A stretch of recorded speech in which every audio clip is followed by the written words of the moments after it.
బ్రతుకు మారాలంటే, నీ జీవితం మారాలంటే, నీ పరిస్థితులు మారాలంటే నువ్వు తీసుకునే నిర్ణయం మీదే ఆధారపడి ఉంటుంది. హల్లెలూయా. నీ జీవితం మారాలి అని నువ్వు అనుకుంటున్నావు, కానీ దానికి తగినటువంటి నిర్ణయం నీ జీవితంలో నువ్వు తీసుకోవడం లేదు. నీ జీవితం గొప్పగా ఉండాలని ఆశపడుతున్నావు, కానీ దానికి తగినట్లుగా నీ జీవితంలో ఒక బలమైన నిర్ణయాన్ని నువ్వు తీసుకోలేకపోతున్నావు. నిర్ణయాలు తీసుకుంటున్నారు, మధ్య మధ్యలోనే వదిలేస్తున్నారు. నిర్ణయాలు చేస్తున్నారు, మధ్య మధ్యలోనే విడిచిపెడతారు. మన జీవితాలు మారాలని కోరుకుంటున్నాం, కానీ మన జీవితంలో సరి అయిన నిర్ణయం చేయలేకపోతున్నాం. అందుకొరకే చాలా మంది జీవితాలు పాడవడానికి కారణం అదే. చాలా మంది కుటుంబాలు నాశనం అవడానికి కారణం అదే. చాలా మంది యవ్వనస్తుల జీవితాలు పతనం అవడానికి కారణం ఏంటంటే వారి సొంత నిర్ణయాలే.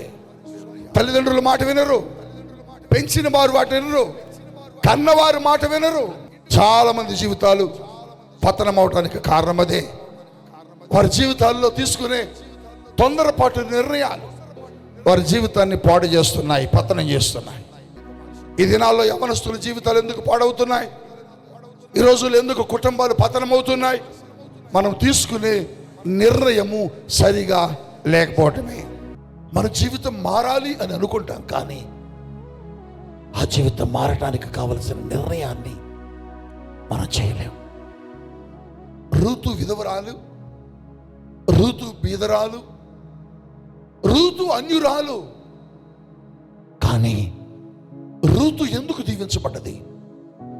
రూతు ఎందుకు ఆశీర్వదించబడ్డదో నీకు తెలుసా? రూతు ఎందుకు ఫలించిందో నీకు తెలుసా? ఎక్కడో అన్య దేశంలో పుట్టిన ఒక వ్యక్తి లోకరక్షకుడైన యేసు క్రీస్తు ప్రభు వంశావళిలోకి ఎలా వచ్చిందో నీకు తెలుసా? ఎక్కడో బీద విధవరాలుగా పుట్టినటువంటి ఒక వ్యక్తి క్రీస్తు ప్రభు వంశావళిలో తరతరాలు దీవెనకరంగా ఎలా మారిందో తెలుసా?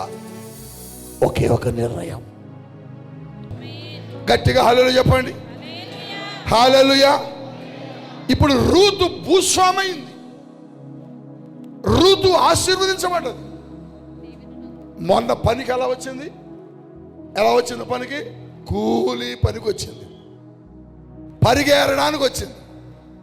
ఇప్పుడు పరిగెరడానికి వచ్చిన ఈవిడ పొలానికి ఇప్పుడు ఎలా వస్తుంది తెలుసా?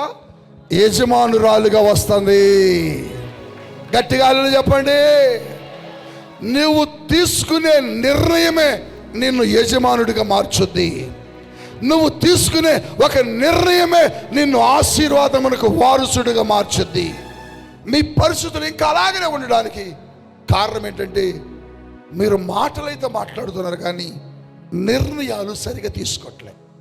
నీ నిర్ణయం ఖచ్చితంగా ఉండాలి. ఋతు అంటుంది, నీ దేవుడే నా దేవుడు, నీ దేశమే, చెప్పట్లా, నీ దేశమే. హల్లెలూయా. ఒక్క తీర్మానం తన బ్రతుకును మొత్తాన్ని మార్చేసింది.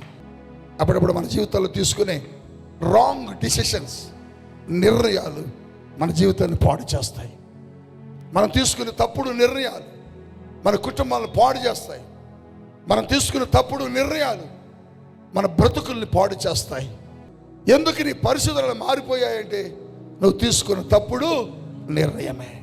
నువ్వు తీసుకునే నిర్ణయం మీద నీ జీవితం ఆధారపడి ఉంటుంది. నువ్వు తీసుకునే నిర్ణయం చాలా విశేషమైనది ఉండాలి. నువ్వు తీసుకునే నిర్ణయం మంచిదై ఉంటే నువ్వు ఎక్కడ కాలు పెట్టినా అక్కడ దేవుడు నీతో నడుస్తాడు.